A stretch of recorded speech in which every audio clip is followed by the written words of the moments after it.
Hello guys, welcome back to my channel. I hope आप अच्छे होंगे। एपिसोड की शुरुआत में हम देखते हैं कि शियोन इंसु को किस करता है और तब उन्हें सभी लोग देख रहे होते हैं।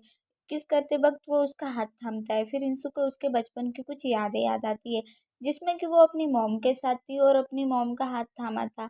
फिर अगली सुबह वो देखती तो उसकी मॉम उसके पास नहीं होती और वहाँ पे सिर्फ एक गिफ्ट रखा होता है। फिर वो कहती है कि जब भी हम किसी का हाथ थामते हैं तो हमें सिर्फ दर्द मिलता है। फिर हम देखते हैं जब वो स्विमिंग पूल में थी और वो लड़कियां उसके पास आई थी, उसने उनका हाथ थामा था तो उन लड़कियों ने उसे पानी में धक्का दिया था। उसके बाद वो कहती है कि इसलिए हमें कभी किसी का हाथ नहीं थामना चाहिए। फिर हम देखते हैं कि जब वो अपने डैड की कार से गुस्से में उतरी थी और चल रही थी तो वो चलते चलते शियोन की कार की तरफ आई थी और शियोन कार की खिड़की पर जोर से हाथ मार रहा था। तो वो आवाज़ सुनकर वो शियोन की तरफ गई थी और फिर वो कहती है कि मैं हमेशा गलती करती हूँ, मैं उम्मीद करती हूँ। और उसने ही उस खिड़की का कांच तोड़कर शियोन का हाथ पकड़ा था। फिर वो कहती है, मेरा दिल काफ़ी नर्म है और मुझे तकलीफ ही मिलेगी, मैं जानती हूँ, मैं कुछ खो दूंगी। फिर हम देखते हैं कि इंसुक उसे धक्का देती है और उसे कहती है, ये क्या कर रहे हो तुम, मरना चाहते हो क्या? और फिर वहाँ से गुस्से में चली जाती है। तो कमरे में आती है और मुंह धोकर बैठती है। उसके पीछे मीरू और उन्नी भी आते हैं। उन्नी कहती उसे पुलिस ले गई। मीरू कहती पुलिस उसे अरेस्ट करने आए थे, पर तुम लोगों ने किस क्यों किया? फिर कहती है छोड़ो, जाने दो, ये ज़रूरी नहीं है। और फिर से पूछती है कि मैं हैरान हूँ कि मैं किस बात पर हैरान रहूँ, आखिर तुम लोगों ने किस क्यों किया? फिर इंसु कहती है कि उसे कौन ले गए? मीरू कहती है पुलिस। फिर इंसु को समझ आता है कि शियोन ने उसे बचाने के लिए किस किया, क्योंकि वो कहने वाली थी कि खून मैंने किया है। फिर वो भागकर बाहर जाती है, पर तब तक पुलिस उसे ले गई थी और दूर से यांग भी इंसुक को देख रहा था। उसके बाद मैडलिना वेरोनिका को कहती है कि सबको बताओ, उसे सिर्फ पूछताछ के लिए लेकर गए हैं और सबको अपने कमरे में जाने के लिए कहो। और कहती है आज मिन वो चुन नहीं है तो इंसुक और मीरू को यांग जी का ध्यान रखने के लिए कहो। फिर वेरोनिका सबको बताती है और कमरे में जाने के लिए कहती है, पर वो सब सिर्फ किसके बारे में ही बात कर रहे होते हैं। फिर वेरोनिका पूछते है कि कौन? तो दादी कहती मीनू चौर। फिर दादी कहती कि पर वो किस करने के बाद भागी क्यों? तो वेरोनिका फिर से पूछती है कि कौन? तभी वहां से इंसुक जा रही होती है। तो दादी इंसुक की तरफ हाथ करती है और वहां पर किसी का पर्स पड़ा था तो इंसुक उसे उठाती है। फिर वो कमरे में जाती है। कमरे में जाने के बाद वीरू कहती है कि अब हम क्या करें, उसने पुलिस को बता दिया तो इंसु कहती है वो ऐसा नहीं करेगा। मीरू कहती है तुम्हें क्या पता? तो इंसु कहती है क्योंकि मैं सरेंडर कर रही हूँ और मैं उसे यही बता रही थी, मुझे पता नहीं था कि वहाँ पे पुलिस है, शायद उसने मुझे चुप कराने के लिए किस किया। मीरू कहती है कि उसने तुम्हें किस किया, वो भी बचाने के लिए? ऐसा कैसे हो सकता है? तभी वहाँ पे गुस्से में वेरोनिका आती है और इंसुक की तरफ देखकर कहती है कि आज मिनमुन चौन नहीं है तो योंग जी का ध्यान तुम्हें ही रखना होगा, और वहाँ से चली जाती है। वो लोग उसे ऐसे देखकर हैरान होते हैं। फिर हम देखते हैं कि पुलिस शियोन से पूछताछ कर रही थी। न्यूटीलेट शियोन को पूछता है कि तुमने बच्ची को उसी घर में क्यों छोड़ा? तो शियोन कहता है क्योंकि मुझे वही घर दिखा। तो पुलिस कहती है कि तुमने पुलिस को इन्फॉर्म क्यों नहीं किया? तो वो कहता है क्योंकि मुझे लगा वो बच्ची को जानती है। वो कह रही थी कि अब जान में जान आई और वो जल्दी ही सोने गए थे। न्यूटीलेस पूछता है कि तुमने बच्ची के हाथ में कोई फ़ोन नहीं देखा? तो शियोन कहता है नहीं। फिर वो कहता है कि बच्ची को तुमने किस वक्त देखा, बता सकते हो? तो शियोन कहता है शायद 9:30 बजे। न्यूटीलेट कहता है कि तुम्हारी बातों से तो लगता है कि बच्ची बेहोश थी और उसके पिता उसे ऐसे ही छोड़कर चले गए थे। तुमने जब बच्ची को देखा तो वो जा चुका था और फिर किसी ने वापस आकर पिता का खून किया, ऐसा ही कहना चाहते हो ना तुम? तो शियोन कहता है शायद ऐसा ही हो। न्यूटीलेट पूछता है कि दवाई देने के बाद तुम कितने बजे वहाँ से निकले? शियोन कहता है पता नहीं, जब मैं नींद से जागा तो बारिश रुक गई थी। तो न्यूटीलेट कहता है बॉडी पर फूल भी बारिश रुकने के बाद ही रखा गया था। कहता है अगर तुम उस वक्त निकले तो विक्टिम वही पुल के पास पड़ा हुआ था, पर तुमने उसे नहीं देखा, ऐसा क्यों? फिर शियोन कहता है लाश की तस्वीरें देखकर तुम्हारे चेहरे के हाव भाव बदल जाते हैं, लाश को देखकर मज़ा आता होगा। ये सब बातें बाहर से लीडर और ओजिंगी सुन रहा होता है। ओजिंगी कहता है आमतौर पर बेगुनाह लोग डर जाते हैं, पर यह तो बहुत ही शांत है, इसने पैंग टेक्निक का इस्तेमाल किया है। लीडर कहती है मतलब? वो कहता है कि देखो मैंने टेबल पर कई सारी चीज़ें रखी है पर वो किसी को भी हाथ नहीं लगाएगा। तो लीडर कहती है ये कौन सी फिल्म में देखा तुमने? तो वो कहता है क्रिमिनल यूके। आपने नहीं देखी? अच्छी सीरीज़ है। फिर हम देखते हैं कि उन्नी कहती है कि अब क्या लगता है तुम्हें, वो बता देगा? तो मीरू कहती है जिसने उसे किस किया उसे ही पता होगा। मीरू इंसुक से पूछती है कि जब तुमने उसे किस किया तो क्या महसूस हुआ, सच्चाई नजर आई? तो वो कहती है क्या मतलब? तो मीरू कहती है अगर सच्चाई महसूस हुई तो नहीं बताएगा, वरना बता देगा। फिर वो हंसकर कहती है कि तुम्हारा चेहरा पूरा लाल हो चुका है। तो इंसु उस बात पर इनकार करती है। तो उन्नी भी कहती है ये सही कह रही है। फिर मीरू कहती है अगर उसने मुंह खोला तो हम उस पर ही इल्ज़ाम लगाएंगे। तो इंसु कहती है क्या? तो मीरू कहती है तुमने उसे किस किया तो तुम्हारा इरादा बदल गया है क्या? क्या तुम्हें वाकई लगता है उसने तुम्हें बचाने के लिए ये किया? फिर इंसु कहती है तुम भी ना। तो मीरू कहती हमने सोचा ही था कि हम उस पर इल्ज़ाम लगाएंगे, इसलिए तो तुमने उसका पर्स चुराया था। फिर इंसु कहती है क्या हम ये कहेंगे कि ऊ चौन ने गोल्फ क्लब से मारा था? फिर मीरू कहती है कि हम गोल्फ क्लब का नाम ही क्यों लेंगे, हम कह देंगे कि हमें सिर्फ लाश ही दिखी थी।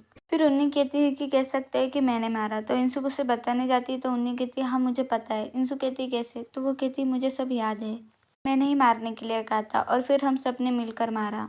उन्नी कहती है कि मैं ही हूँ जो बीमारी की वजह से बाहर रह सकती हूँ, हमारे पास यही एक अच्छा तरीका है। फिर हम देखते कि न्यूट्रली जॉन से पूछता है कि हॉस्पिटल में वॉलंटियर कब से हो और तुमने जिस लड़के को किस किया वो कौन लगती है तुम्हारी? तो शियोन कहता है कि इस सब का क्या मतलब है? न्यूट्रिलेट कहता है कि मैं सिर्फ यही सोचता हूँ कि तुम उस घर में क्यों गए। पता चला है कि सनहा इंसु को पहले से ही जानती थी। वो बताता है कि जब मैं घर की तलाशी ले रहा था तब मुझे वहाँ पे कुछ मिला था जिस पर प्यो इंसु का नाम था। उसके बाद जब वो दादी के घर गया था वहाँ पे भी दादी ने इंसु की बहुत सारी सर्टिफिकेटें लगाई थी, उस पर भी इंसु का नाम था। तो वो दादी से पूछता है कि आपकी पोती कहाँ है? तो दादी कहती है वो बाहर गई है घूमने सिंगापुर में।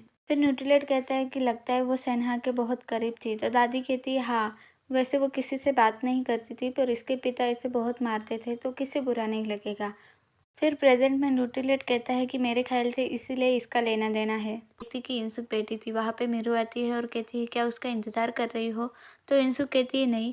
तो मीरू कहती है तुम मुझसे कुछ नहीं छुपा सकती, तुम हमेशा नाखुश रहती हो और जब भी खुश होती हो तो नज़र आता है। फिर वो कहती है कि वो तुम्हें चाहता है, मुझे तो पता ही था। इंसुक कहती है कैसे? फिर मीरू कहती है कि मैं ऐसी चीज़ों में माहिर हूँ, मैं लोगों को देखती हूँ और देखती हूँ कि वो मुझे देख रहे हैं या नहीं, और फिर पता चल जाता है। और सुबह के लिए उसे सॉरी कहती है और कहती है कि मैं जेलस हो गई थी क्योंकि वो तुम्हें पसंद करता है। और फिर उसे बताती है कि कल रात मैं एक लड़के के साथ थी और उसे कहती है तुम्हें वो लड़का याद है जो हमें पार्टी में मिला था?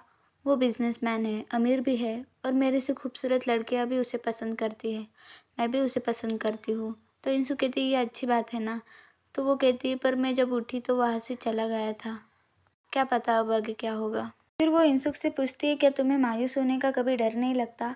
मुझे तो हमेशा ऐसे ही लगता था। कि वो दोनों जब कमरे में जा रही होती तभी उन्हें मैडलिना दिखती है और मैडलिना उनसे पूछती है क्या हमारे बाजार के लिए तुम कुछ नहीं देने वाली? मीरू कहती है मतलब? तो मैडलिना उनसे कहती है कि हॉस्पिटल में सिर्फ दो ही मुख्य कार्यक्रम होते हैं, एक तो बाजार और एक उसकी पिकनिक। बाजार में आप ऐसी चीजें देते हो जिनसे आपकी कुछ यादें जुड़ी हो और हम उन्हें बेचते हैं। तो मीरू उनसे पूछती है कि आप ऐसा क्यों करते हो? मैडलिना बताती है कि उन पैसों का इस्तेमाल हमारे बच्चों के अच्छे भविष्य के लिए ही किया जाता है बेटी।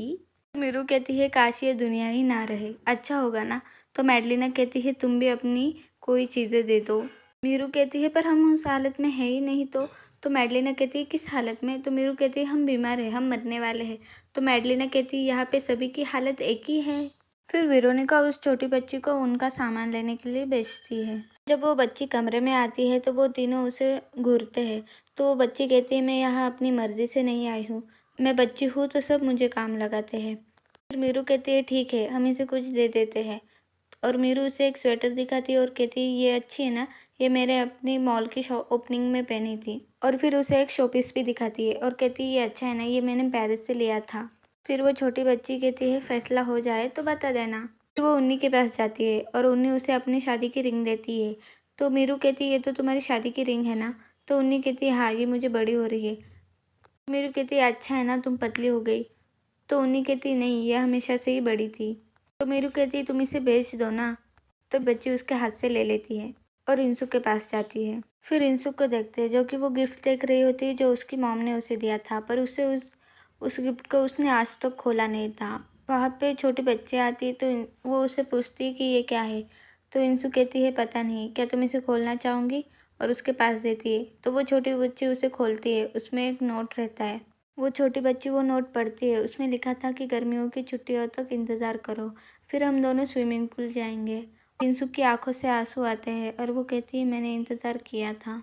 फिर हम शियोन को देखते हैं। न्यूट्रिलेट उससे पूछता है कि उस बच्ची को तुम उस दादी के घर ले गए और उसके बाद तुम हॉस्पिटल में वॉलंटियर बन गए, पर वहाँ पे उस बूढ़ी दादी की पोती रहती है। फिर शियोन पेपर कप उठाता है और लीडर कहती है देखो उसने पेपर कप उठा लिया। फिर शियोन बताने लगता है लोग इसे इत्तेफाक कहते हैं या फिर किस्मत भी। जब मैं छोटा था तो मेरे डैड ने पूरे परिवार के साथ आत्महत्या करने की कोशिश की थी। उस दिन हम पहली बार बाहर खाना खाने के लिए गए थे। उसके बाद मैं कार में था। कार में अजीब सी बदबू आ रही थी और धुआं भी भरा था। मेरी माँ की आंखें बंद थी और मेरा दम घुट रहा था तो मैं खिड़की को ज़ोर से मार रहा था। तभी वहाँ पे एक बच्ची आई जो मुझसे उम्र में छोटी थी। उसने खिड़की का कांच तोड़ा। उसी लड़की की फ़ोटो मैंने उस दादी के घर में दिखी। उसकी एक भी मुस्कुराती तस्वीर नहीं थी और मैं उससे मिलना चाहता था। फिर मैंने उसे एक मशहूर लड़के के सोशल मीडिया पे देखा। उसे लाइलाज बीमारी थी। तभी ओजिन के अंदर घुसता है और कहता है तुम्हारे ऑर्डर में सिर्फ 2 चीज़ें हैं, एक तो कत्ल और दूसरा फिजिकली। सही कहा ना? ये रिपोर्ट मुझे वही मिला था जहाँ पे खून हुआ था। कि ये भी इत्तेफाक है? फिर शियोन कहता है एक पागल खूनी। तो ओजिंके कहता है तुम तो जानते ही हो तुम एक पागल हो। फिर शियोन कहता है मैं ये बात समझता हूँ पर तुम्हारे पास प्रूफ क्या है? तो ओजिंके एक फाइल रखता है और कहता है तुम्हें क्या लगा हमारे पास प्रूफ नहीं? हमारे पास सभी प्रूफ है। और न्यूट्रीलेट उस फाइल को खोलता है तो उसमें कुछ एड्स होते हैं। फिर ओजिंके कहता है कि मैं गलत फाइल उठा लिया और बाहर निकल आता है। फिर हम देखते हैं कि इंसुक बैग भर रही होती है तो मीरू उससे पूछती है कि तुम कहाँ जा रही हो? तो इंसुक कहती है वो अब तक वापस नहीं आया है तो इसका मतलब उसने बता दिया होगा। वो मुझे पसंद करता है तो इसलिए चुप रहेगा क्या? फिर मीरू कहती है अब तुम कहाँ जा रही हो? तो इंसुक कहती है समंदर में। मीरू हंसकर कहती है समंदर में जाके मरने वाली हो क्या? फिर इंसुक 19 से कहती है कि तुमने उस दिन हरी रोशनी की बात कही थी ना, मैं उसे देखना चाहती हूँ। तुमने कहा था कि जो लोग उसे देखते हैं वो प्यार की भावनाओं में नहीं बहते। फिर वो दोनों समंदर के पास जाने के लिए निकलते हैं और मीरू बहुत बड़ा बैग ले लेती है। तो इंसु कहती है तुम इतना बड़ा बैग लेके क्यों आई हो? तो मीरू कहती है क्या पता कब तक भागना पड़े, इसकी ज़रूरत तो लगने ही वाली है। हम देखते हैं कि न्यूट्रीलेट कहता है उसने अब स्टेटमेंट दे दी है और वो अब कुछ नहीं बताएगा। तो लीडर कहती है क्या उसने सब सच बताया? तो ओजिन कहते हैं नहीं उसने सब झूठी कहानी बताई। लीडर कहती है पर हम उसे 24 घंटे से ज़्यादा रख नहीं सकते। न्यूट्रीलेट ओजिंगे से कहता है मेरे इंटीग्रेशन में दखल ना दे। ओजिंगे कहता है कि उसने कब उठा लिया तो मुझे लगा मैं अंदर आ सकता हूँ। तो न्यूट्रीलेट उसे कहता है कि अपने काम करो, तुमने अभी तक फ़ोन भी नहीं ढूंढा। तो वो कहता है हाँ ठीक है और वहाँ से चला जाता है। उसके बाद हम देखते हैं कि ओजिंगे उसी आदमी के साथ दारू पीने के लिए बैठा होता है और कहता है क्या सभी काम मैं ही करूँ, वो कुछ नहीं करेगा? तो वो आदमी कहता है कि क्या हुआ? तो ओजिंगे उसे शॉन की फ़ोटो दिखाकर कहता है क्या तुम्हें इसके बारे में कुछ पता है? मैंने इसके बारे में इन्फॉर्मेशन निकालने की कोशिश की पर मुझे कुछ पता नहीं चला। वो आदमी पूछता है क्या ये दोषी है? तो ओजिंके कहता है नहीं, बात कुछ और है पर क्या बात है पता नहीं। और कहता है क्या तुमने इसे कहीं देखा है? जुए के अड्डे पे आता हो, शराब के अड्डे पे आता हो, देखा होगा क्या कहीं? फिर वो आदमी कहता है कि मैं लोगों की जासूसी नहीं करता। तो ओजिंके उस पर खाना फेंक कर कहता है कि झूठ मत बोलो, मुझे पता है तुम क्या करते हो। उसके बाद हम देखते हैं कि वो तीनों जा रही होती है और इनको याद आता है। वो कहती है हमें तो योंग का ध्यान रखने के लिए कहा था ना। तो उन्हीं कहती है अब क्या करें? मीरू कहती है अरे जाने तो कोई और रख लेगा। और वहाँ से एम्बुलेंस जाती है। वो तीनों डर जाते हैं पर मीरू कहती है ये सब इत्तेफाक से होता है, बताओ हमें कहाँ जाना है, किस समंदर में जाना है? पर वो कुछ नहीं कहते और इंसु कहती है हमें वापस जाना चाहिए। और फिर वो जब वापस आते हैं तो योंगजी को हॉस्पिटल ले जा रहे होते हैं और उसके साथ मैडलिना जाती है। बच्ची योंगजी की बेटी होती है और वो बहुत रो रही होती है। वो कहती है मेरी मॉम की ये हालत मेरी वजह से हुई है, मेरी आँख लग गई इसलिए वो सो गई, अगर मेरी मॉम को कुछ हुआ तो मैं क्या करूँगी? फिर वो आंटी उसे गले लगा कर कहती है तुम लोग कहाँ गए थे? ये छोटी बच्ची अपनी नींद से लड़ रही थी पर तुम लोग वहाँ नहीं थे। फिर वो सब वहाँ से चले जाते हैं। फिर हम देखते हैं कि यांग अपनी बेटी को लेने के लिए आया होता है। तभी वहाँ पे वो बुरा आदमी आता है। फिर वो दोनों बात करते हैं। वो बुरा आदमी कहता है आखिर मैंने बेक्यू को देख ही लिया है, ये वही है ना साइको? तो यांग कहता है हाँ। वो बुरा आदमी यांग को मारने के लिए जाता है तो यांग उसे रोककर कहता है कि बच्ची कार में है। फिर वो बुरा आदमी कहता है कि वो पकड़ा कैसे गया? तो यांग कहता है वो जल्दी ही छूट जाएगा, उसके खिलाफ कोई सबूत नहीं है। वो बुरा आदमी कहता है कि कोई सबूत बना और उसे पकड़वा दो, उससे पुलिस तुम तक और तुमसे मेरे ऊपर तक चली जाएगी और फिर हम सब लोग मारे जाएंगे। मैं जानता हूँ इससे तुम्हारा धंधा चौपट हो जाएगा पर तुम्हें उसे छोड़ना पड़ेगा। फोन को ढूंढो और पैसे वापस कर दो। फिर हम देखते हैं कि शॉन अपने डॉग के साथ पार्क में था तब यांग उससे मिलने के लिए आता है। यांग कहता है कि फोन कहाँ पर है? शॉन कहता है पता नहीं पर ढूंढ लूंगा, वो जरूरी है शायद। फिर शियोन कहता है कि तुम्हें भी लगता है मैं कबूल कर लूँ, तो यांग कहता है इसकी ज़रूरत नहीं है, खून तो पियो इंसुक ने किया है ना। फिर शियोन कहता है कि भाई ये कुत्ता रास्ते पे भटक रहा था, फिर मैं इसे नहला कर अपने घर ले आया और ये घर में तोड़फोड़ करने लगा। पता है क्यों? क्योंकि ये उस खुशी को कभी खोना नहीं चाहता था। ये अपनेपन और प्यार में एक्सप्लोर हो गया। अगर तुमने उस लड़के को कुछ किया तो मैं भी एक्सप्लोर हो जाऊंगा। फिर हम इंसुक और उस छोटे बच्चे को देखते हैं। वो छोटी बच्ची आसमान की तरफ देखकर कहती है मुझे डर लगता है कहीं मेरी मॉम वहाँ न चली जाए। तो इंसुक उसे सॉरी कहती है। फिर वो बच्ची कहती है अगर मेरे सोते हुए मेरी मॉम चली गई तो बहुत बुरा होगा, शायद मैं भी उन चौन की तरह कभी सो नहीं पाऊंगी। तो इंसुक उसे कहती है मेरी मॉम ने मुझे बताया था जब वो मुझे सोते हुए देखती है तो उन्हें बहुत अच्छा लगता है, अगर तुम सोओगी नहीं तो तुम्हारी मॉम को अच्छा नहीं लगेगा। फिर वो छोटी बच्ची कहती है कितना अच्छा होता ना अगर मुझे मेरी मॉम के साथ बिताने के लिए थोड़ा और वक्त मिलता और मैं उन्हें गले लगाकर हंसा पाती। फिर वहाँ पे एम्बुलेंस आती है, सभी लोग वहाँ पे जमा होते हैं और हम देखते हैं कि वो औरत बिल्कुल ठीक ठाक होती है। फिर वो छोटी बच्ची अपनी मॉम को गले लगाती है और वो कहती है जी हूँ मेरी बेटी, कैसी हो तुम। फिर हम शियोन को देखते हैं जो कि उस जगह आया था जहाँ पे वो पहले रहता था। उसे याद आया कि उसकी मॉम बेहोश थी और वो कैसे उन्हें लेकर जा रहा था और वहाँ पे बहुत भीड़ हो गई थी और वो मदद के लिए पुकार रहा था।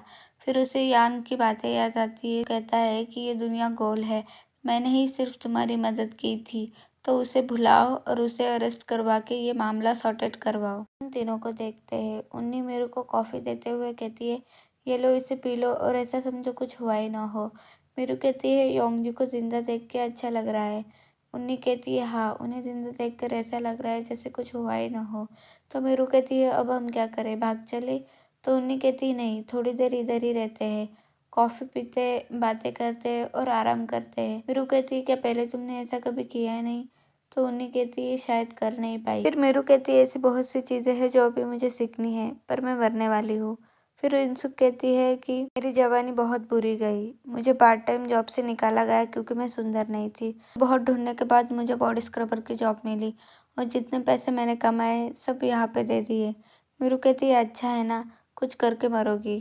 फिर इंसु कहती है कि लाइफ में नई चीज़ें होती है, मैं अपनी बातें दूसरों को बता सकी, कुछ दोस्त बनाए अपने जैसे। फिर वो चान आया और फिर इंसुक मेरू को कहती है तुमने सही कहा, मैंने कभी किसी को डेट नहीं किया इसलिए बेमतलब की बातों में मतलब ढूंढी रही। मेरू कहती है वो तो मैंने ऐसे ही कहा था। इंसु कहती है कि मैं छोटी चीज़ों के बारे में सोचती रहती हूँ, उसका चेहरा, उसकी आंखें, जानती हूँ ये बुरी बात है फिर भी मैं सोचती रहती हूँ क्या होगा अगर मैं ऐसे ही सोचती रही तो। फिर उन्नी कहती है देखना वो ज़रूर आएगा। फिर हम देखते हैं कि शॉन अपनी काम की जगह जा रहा होता है कि तभी वहाँ पे वो बुरा आदमी कुछ लोगों के साथ रहता है।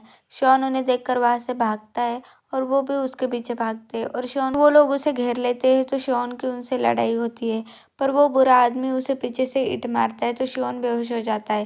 बाद हम देखते हैं कि जी की बेटी डॉक्यूमेंट्री बना रही होती है और वहाँ का एक आदमी उसकी मॉम की सेवा कर रहा था।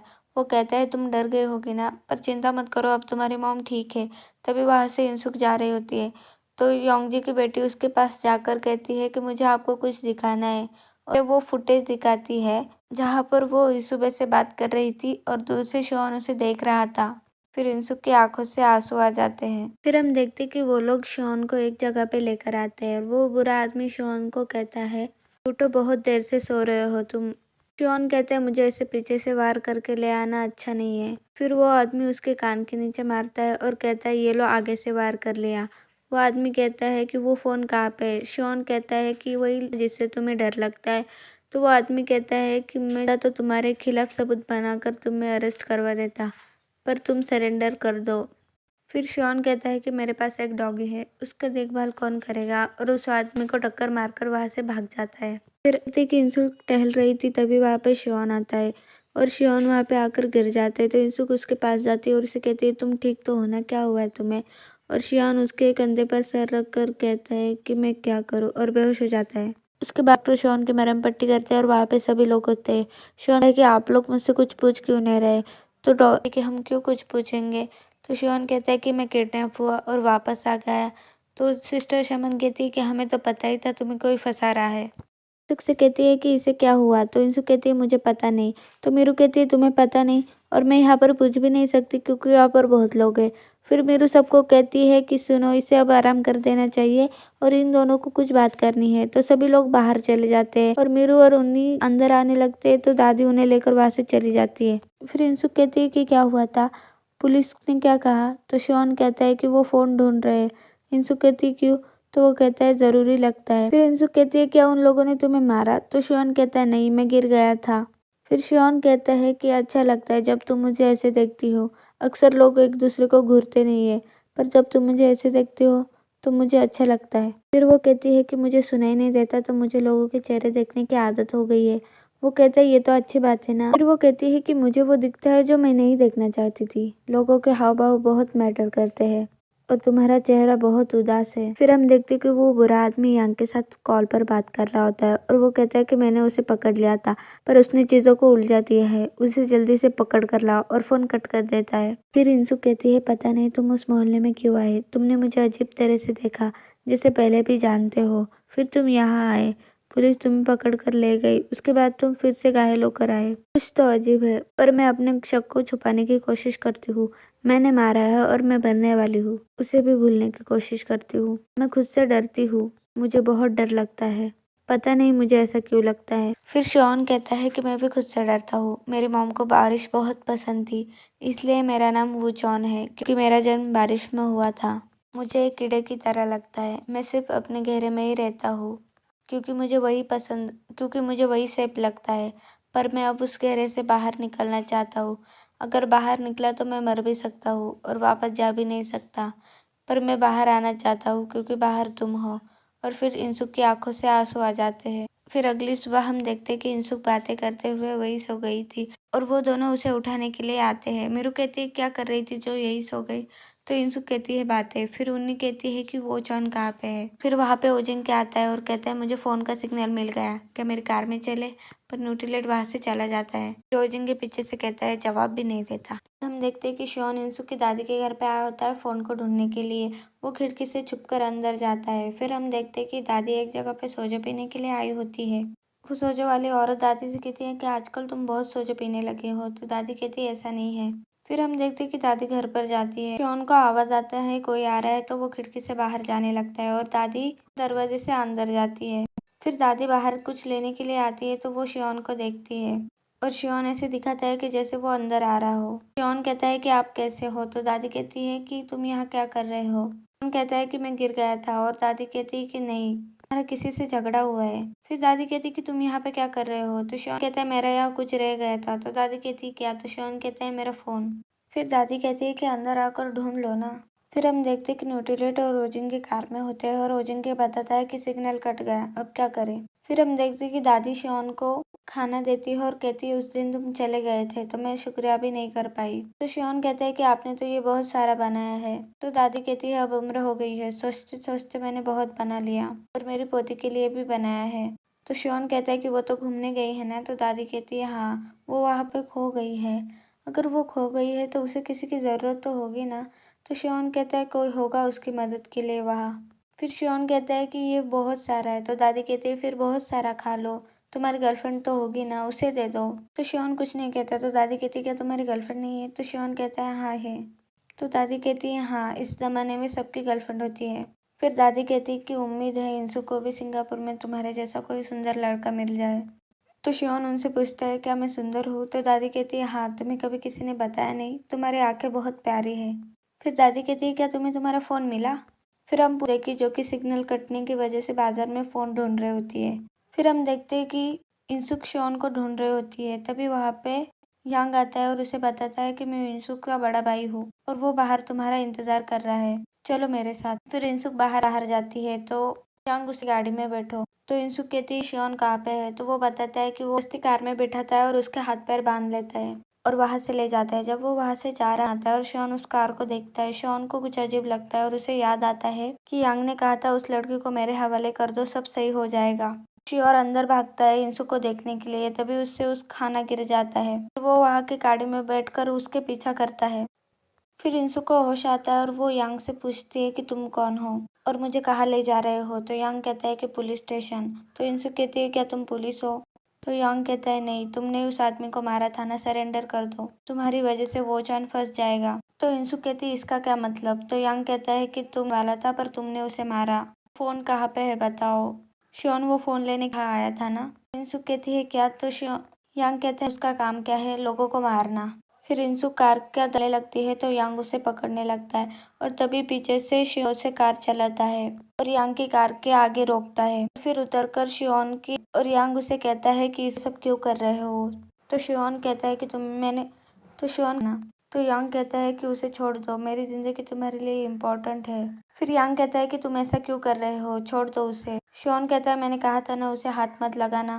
फिर शियोन उसे कहता है कि हटो और वो इंसुक के पास जाता है। फिर वो दोनों एक दूसरे को देखते हैं और यहीं पे हमारा एपिसोड खत्म होता है।